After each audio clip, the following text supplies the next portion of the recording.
Hey, welcome to another episode of the Real CFO Project. Chad Brown.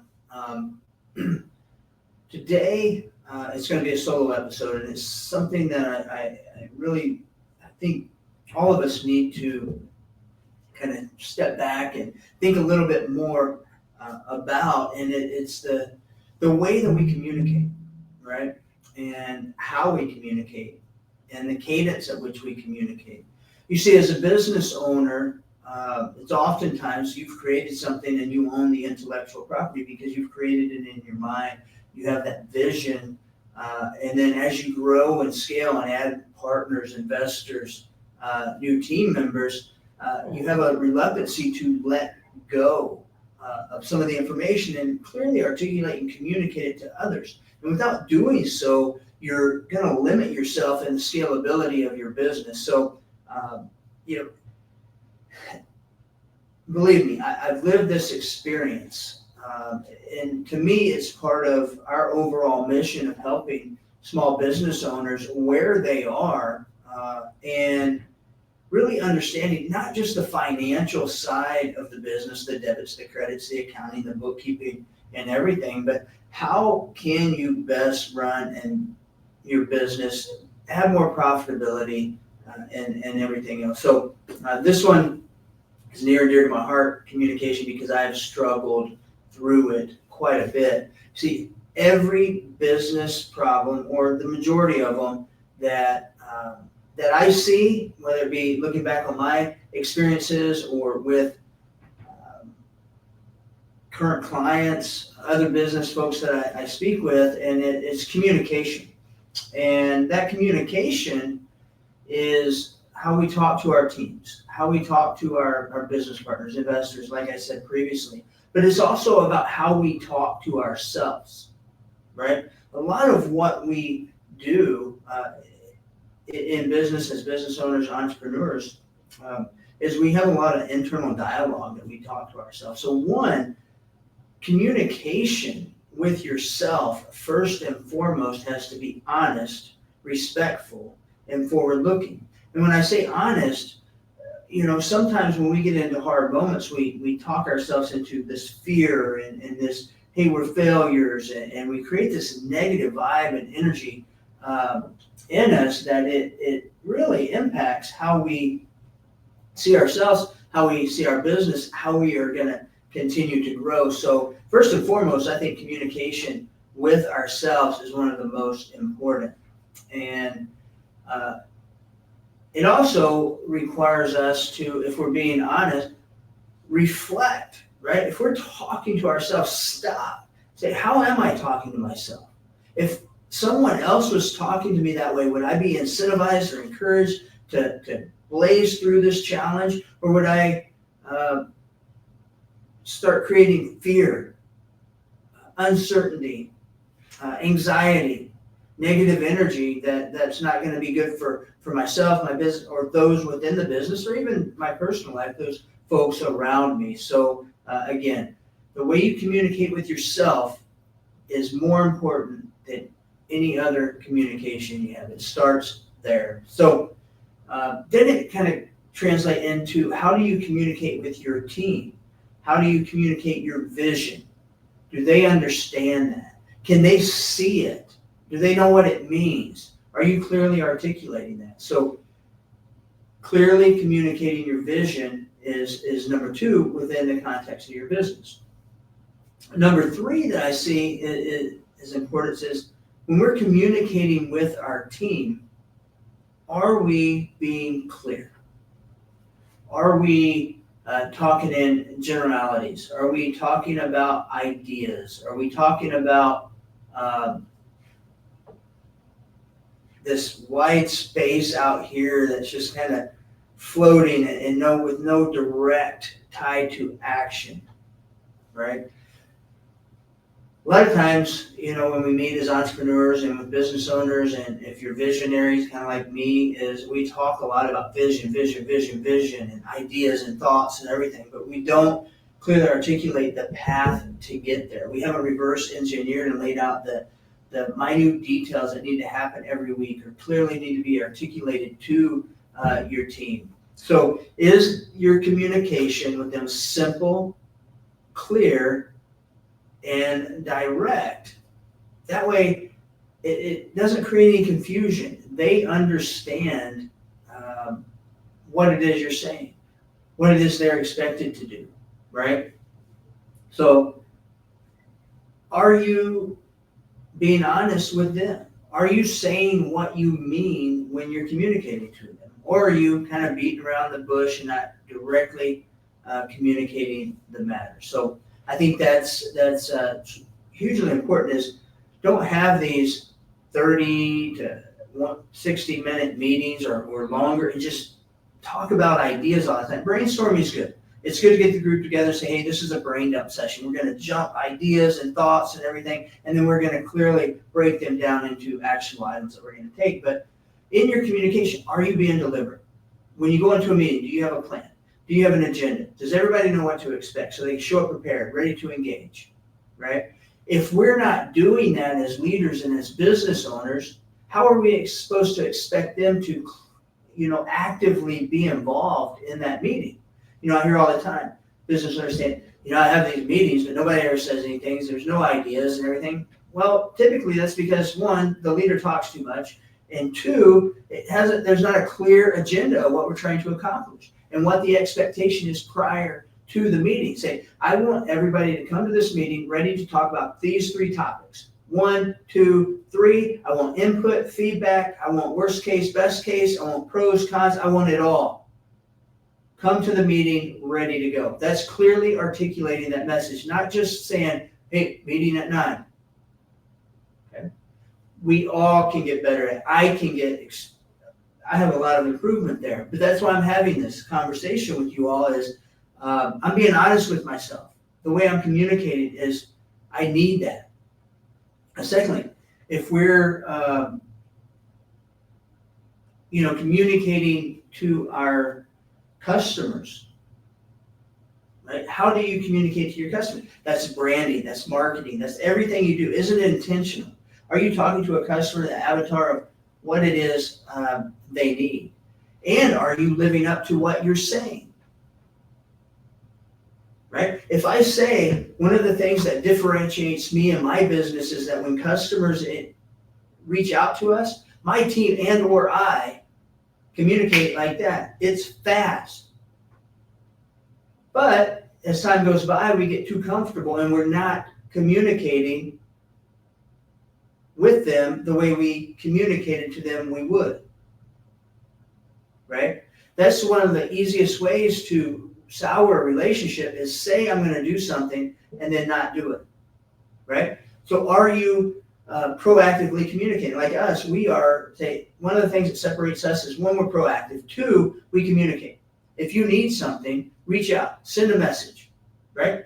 Somebody on the team will at least acknowledge that, say, we've got you.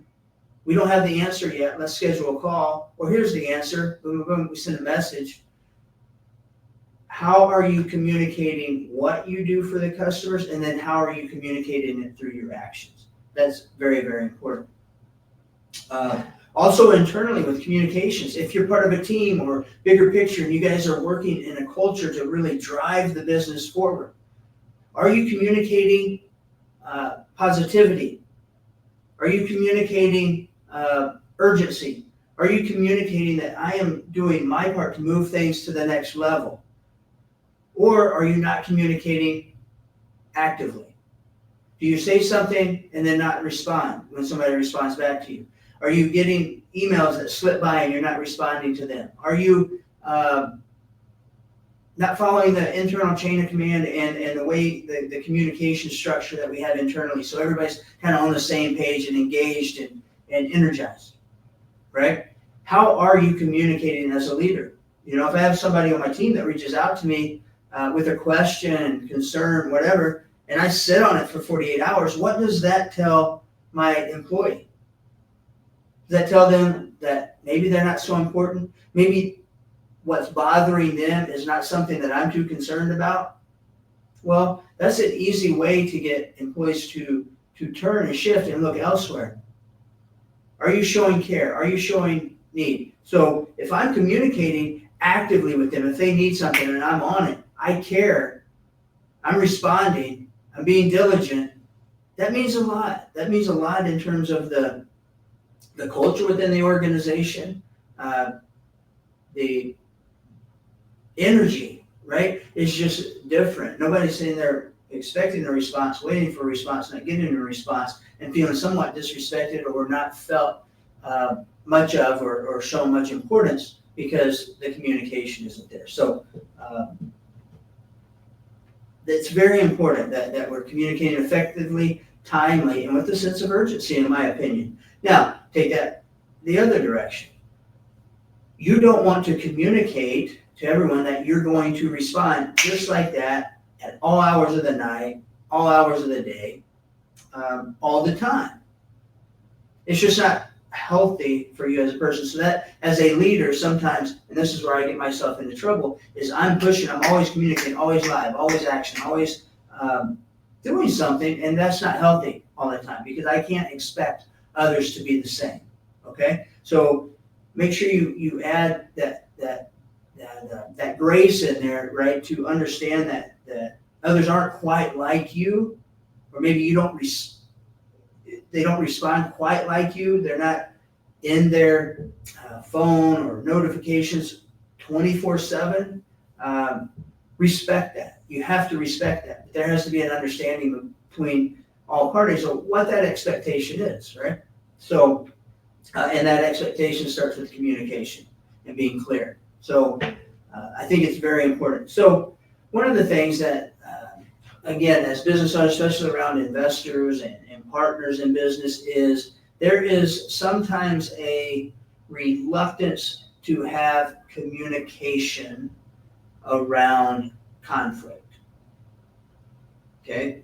And what happens in that instance is if you got conflict, sometimes it's easy just to let it slide, not do anything about it, just let it it'll go away. I don't have time for that negative energy or that hard conversation or those things. So when we do that, we let things kind of build. They stack, right? This incident stacks a little bit. That issue stacks a little bit. This issue, that issue, that issue. And pretty soon, you've got this big stack, and then bam, it fires off and you react, you explode. So I think one of the worst things, and believe me, I'm speaking to myself when I say this, is avoiding conflict, and then when conflict gets to a pressure point, you explode, and then you limit, or you limit the productivity of that conversation, but by doing that, you've also created this defensiveness, this divide, this barrier that pushes out the outcome or the decision or the moving forward or whatever needs to be taken further out. So it's best if there's conflict, there's frustration, there's things that are bothering you, that those are communicated early, put on the table in a very transparent fashion, nothing personal. Say, these are bothering me. Here's where I want to go. Here's where I see this is where we're struggling. And let's figure out a solution to this so we know each other's expectations when it comes to it. But that's one of the battles with partnerships and investors and everything, is sometimes we're so in the work, we're pushing, we don't know and aren't clearly communicating with the others. We don't know what each other are doing. And then all of a sudden, those frustrations stack and build and explode, and it creates a very negative energy. And it can oftentimes, depending on the partners and who you're working with and your relationship and respect for them, whether or not that can be bridged or not, whether you want to move that forward, whether you want to continue going down that road. So don't avoid the conflict. Don't avoid the hard conversations, right? And then next, just like anything, communication within the framework of your business is part of that business system and business processes that you have. So if you have a communication structure and everyone knows the expectations, you're making sure the technology is working the way it is, how to communicate, and folks should adapt to that system and adhere to the expectations of that system. So to me, we use on our team is Microsoft Office 365 products. We have Teams, we have Planner, we have Asana for some of our projects, our client projects. But operating within that system kind of avoids us having to go here. We can see everything within the system, and if everybody lives within that, it makes it very easy to do. And also gives us a way to track projects, accountability, those sorts of things that often create uncertainty in the minds of maybe colleagues or staff or bosses, whatever. It's like, okay, it's a fully transparent system. This is what I'm working on. This is what I'm doing. This is what you see, and this is how we communicate through it. So using systems will help with that. So anyway, if you're having trouble, growing or scaling or having conflict with staff or employees, most of the time it's going to drill down to the communication. And in the majority of those times, even, it's going to boil down to that lack of communication that you've had on hard things, or the lack of communication that you've had in terms of what your culture is, or that lack of communication, what your vision is. That's going to slow your growth. It's going to speed up employee churn because they don't know, there's no culture, there's no vision, there's chaos, right? So it really all starts with communication. I think we can all get better with it. So, and remember, lastly, this last point I'll leave you with is that communication isn't just what you say, okay? You can say all the vision, the encouragement, the positivity, all that stuff in the meetings, when you're in the, everybody's looking at you or whatever, but it's your actions. What are you doing to show them that you are truly communicating and living what you say? The best leaders, the best teams, families, you name it, churches, whatever it may be, main things they do well is they talk, they listen more, and lastly, they follow through. So if you want to make your business grow and create a positive energy vibe, build that culture, that vision, you need to talk it, you need to listen to input from your team and value it, and you need to follow through on what you said you were going to do. I hope that helps some of you. Just kind of something I wanted to get off my chest. It's something I'm working on getting better at. Us as an organization, we're getting better at. But I think in terms of, small businesses and looking at, what does it mean to be the CFO of your business or the CEO of your business? Communication is at the top of the list. How you communicate your vision, how you communicate through your actions and actually do the work, and how you express and communicate diligently, proactively, and with a sense of urgency with your team to show you care is hugely important. So hope this helps everybody. We'll see you next time.